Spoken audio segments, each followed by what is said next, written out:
नमस्कार, आप देख रहे हैं खरी बात न्यूज। मैं हूं साक्षी राय और चलते हैं आज की खबर की ओर।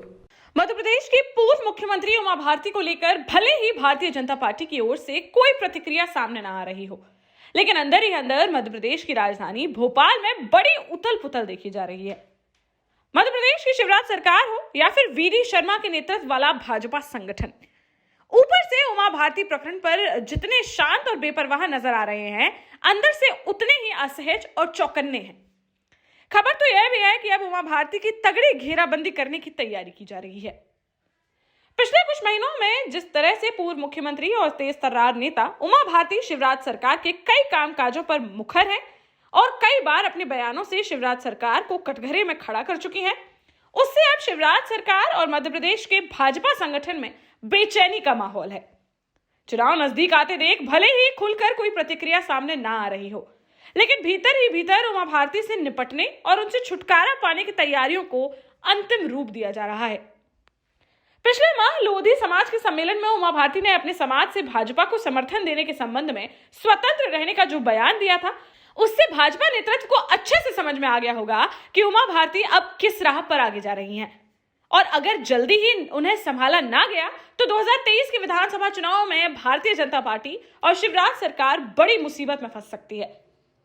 इसके बावजूद कहीं ना कहीं डैमेज कंट्रोल ना हो पाने का ही नतीजा है कि उमा भारती लगातार शराब नीति सहित कई मुद्दों को लेकर शिवराज सरकार पर हमलावर हैं। उन्होंने 3 दिनों तक राजधानी भोपाल के अयोध्या बाईपास में दुर्गा हनुमान मंदिर में शराब नीति के इंतजार में डेरा डाल रखा था, तो वहीं ओरछा में 2 दिन तक शराब की दुकान में गौशाला खोलकर सीधे शिवराज सरकार और नेतृत्व को ललकार दिया था। खबर है कि भाजपा के प्रदेश अध्यक्ष वीडी शर्मा ने ओरछा में उमा भारती के मधुशाला में गौशाला अभियान से निवाड़ी और टीकमगढ़ के भाजपा पदाधिकारियों और कार्यकर्ताओं को दूर रहने की हिदायत दी थी। इसीलिए वहां भाजपा के बड़े स्थानीय नेता नहीं दिखे।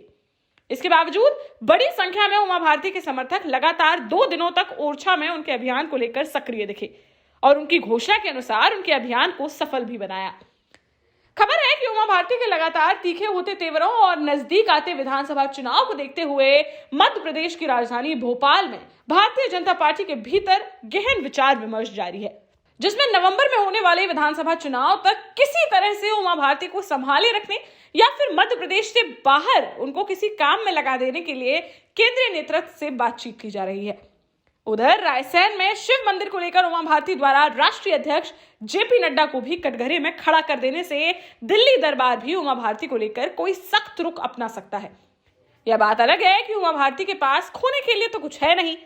ऐसे में उनकी नाराजगी भारतीय जनता पार्टी के लिए मध्य प्रदेश के विधानसभा चुनाव और 2024 के लोकसभा चुनाव में भारी पड़ सकती है। इसलिए नेतृत्व भी इस मामले में ज्यादा जल्दबाजी ना दिखाकर फूंक फूंक कर आगे बढ़ रहा है।